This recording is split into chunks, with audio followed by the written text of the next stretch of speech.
Assalamualaikum warahmatullahi wabarakatuh. Kami dari kelompok 7 ingin mempresentasikan hasil diskusi kami tentang reseptor tirosin kinase sebagai target aksi obat. Disusun oleh Afnida Dwi Lestari, Bayu Adi Sulistiawan, Wiki Sulistianing Tias, Laila Suci Novianti, dan Pramestika Nur Azmi. Yang pertama yaitu definisi reseptor. Reseptor merupakan target aksi obat yang utama dan yang paling banyak. Reseptor didefinisikan sebagai suatu makromolekul seluler yang secara spesifik dan langsung berikatan dengan ligan seperti obat, hormon, neurotransmitter untuk memicu proses biokimia antara dan di dalam sel yang akhirnya menimbulkan efek. Berdasarkan transduksi sinyalnya, reseptor dapat dikelompokkan menjadi 4, yaitu reseptor kanal ion, reseptor yang tergandeng dengan protein G, reseptor yang terikat dengan aktivitas kinase, dan neutral reseptor.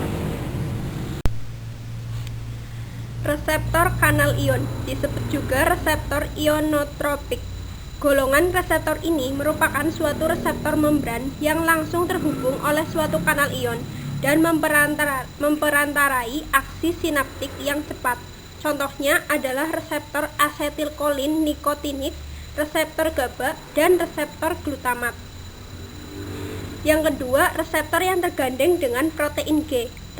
Reseptor ini merupakan reseptor membran yang tergandeng dengan sistem efektor yang disebut protein G. Selain disebut reseptor 7TM atau 7 transmembran, karena rangkaian peptida reseptor ini melintasi membran sebanyak 7 kali. Reseptor ini memperantarai aksi yang lambat beberapa neurotransmitter dan hormon. Contoh dari reseptor ini ialah reseptor asetilkolin muskarinik, reseptor adrenergik, reseptor histamin, reseptor dopaminergik, dan reseptor serotonin. Yang ketiga, reseptor yang terkait dengan aktivitas kinase. Reseptor ini merupakan reseptor single transmembran atau sekali melintas membran yang memiliki aktivitas kinase dalam transduksi signalnya. Contohnya adalah reseptor sitokin, reseptor growth factor, dan reseptor insulin.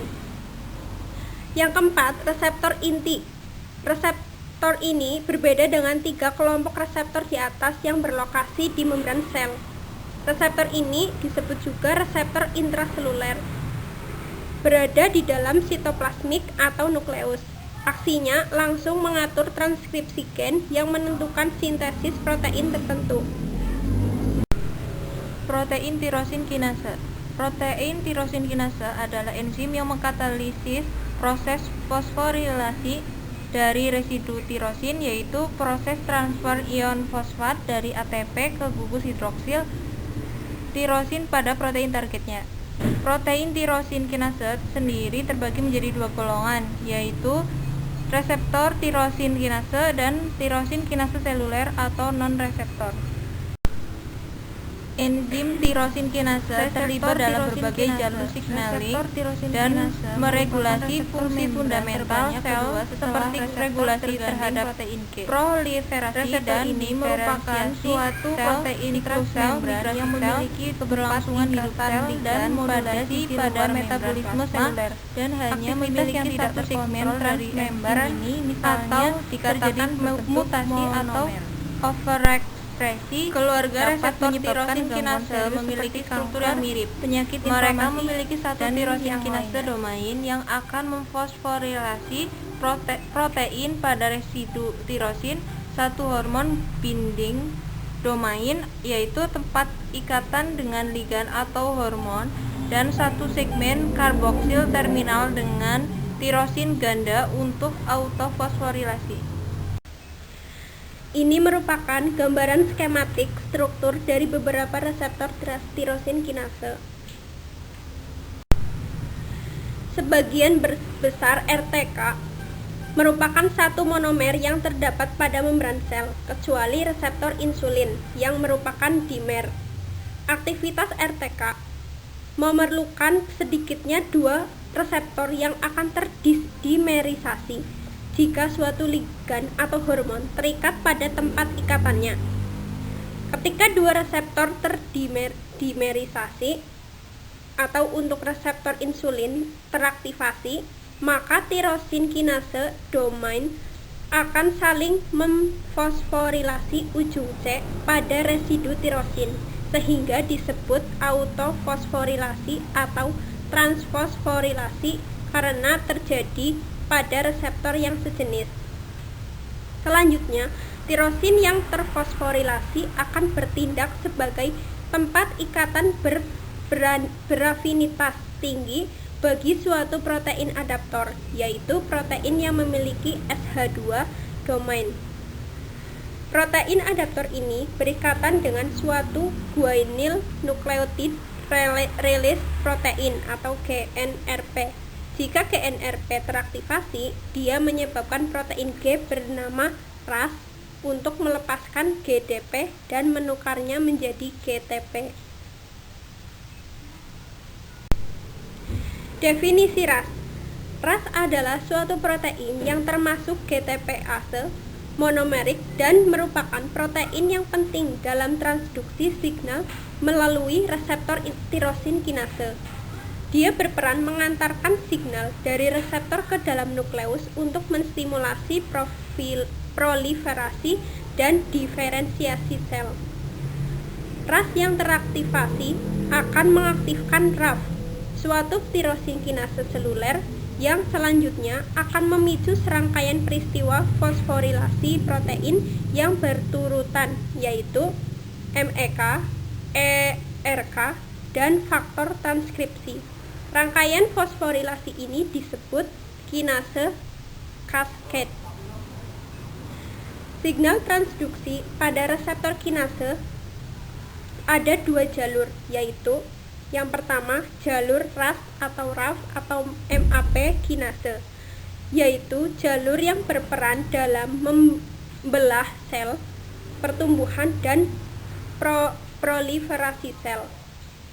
Contoh dari jalur ini yaitu reseptor growth factor seperti epithelial growth factor receptor atau EGFR, vascular endothelial cell growth factor atau FEGF, platelet derived growth factor atau PDGF, reseptor insulin, dan lain-lain. Yang kedua, jalur JAK atau STAT yang diaktifasi oleh berbagai sitokin dan mengontrol sintesis dan pelepasan berbagai mediator inflamasi. Contohnya adalah pada reseptor sitokin. Macam-macam reseptor tirosin kinase. Yang pertama itu reseptor faktor pertumbuhan atau growth factor.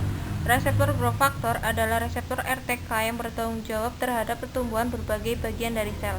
Jika suatu growth factor berikatan dengan reseptornya, ia akan memicu serangkaian peristiwa molekuler yang berujung pada transkripsi gen. Transkripsi gen lebih lanjut akan memicu sintesis protein tertentu yang dibutuhkan dalam berbagai proses dalam sel yang terkait dengan pertumbuhan dan proliferasi sel. Contoh dari faktor pertumbuhan, reseptor faktor pertumbuhan yaitu yang pertama reseptor EGF atau epithelial growth factor. Reseptor EGF banyak dijadikan sebagai target aksi pengembangan obat kanker. Salah satunya adalah erlotinib atau Tarkeva, suatu obat anti kanker oral yang dikembangkan oleh OSI Pharmaceutical, Genentech, dan Roche yang telah mendapatkan persetujuan US FDA pada tahun 2004. Gefitinib atau Iressa dari AstraZeneca juga dengan aktivitas sebagai inhibitor tunggal untuk pengobatan non-small cell lung cancer yang sudah stadium lanjut atau gagal berespon terhadap kemoterapi yang lain. Yang kedua yaitu reseptor vascular endothelial growth factor, di mana reseptor vascular endothelial growth factor merupakan target aksi lainnya bagi pengobatan kanker. Aktivitas reseptor vascular endothelial growth factor akan memicu proses angiogenesis yaitu proses pembentukan pembuluh darah baru di sekitar tumor untuk menyuplai kebutuhan nutrisi sel. Penghambatan angiogenesis merupakan salah satu pendekatan terapi kanker dengan cara menghentikan suplai darah ke tempat terjadinya tumor. Inhibitor reseptor vascular endothelial growth factor yang dikembangkan adalah Semaxanib dari Pharmacia dan Pazopanib dari GlaxoSmithKline. Yang kedua yaitu reseptor sitokin. Sitokin adalah senyawa protein endogen yang dilepaskan oleh sel-sel untuk saling berkomunikasi. Protein ini memiliki bobot massa yang rendah, yaitu 10-30, dan memperantai berbagai fungsi yang terkait dengan sistem imunitas dan berbagai organ dalam tubuh seperti proliferasi dan diferensiasi sel, fibrosis, hematopoiesis, inflamasi, dan perbaikan jaringan yang cedera. Reseptor yang ketiga yaitu reseptor insulin. Insulin merupakan protein kecil yang disekresi oleh sel beta pankreas yang terkait erat dengan transport glukosa dan darah ke dalam sel. Kurangnya produksi insulin menyebabkan penyakit diabetes mellitus yang dikatalisir oleh tingginya kadar gula darah. Reseptor insulin termasuk reseptor tirosin kinase, namun tidak sama dengan RTK lainnya yang berbentuk monomer. Reseptor ini berbentuk dimer.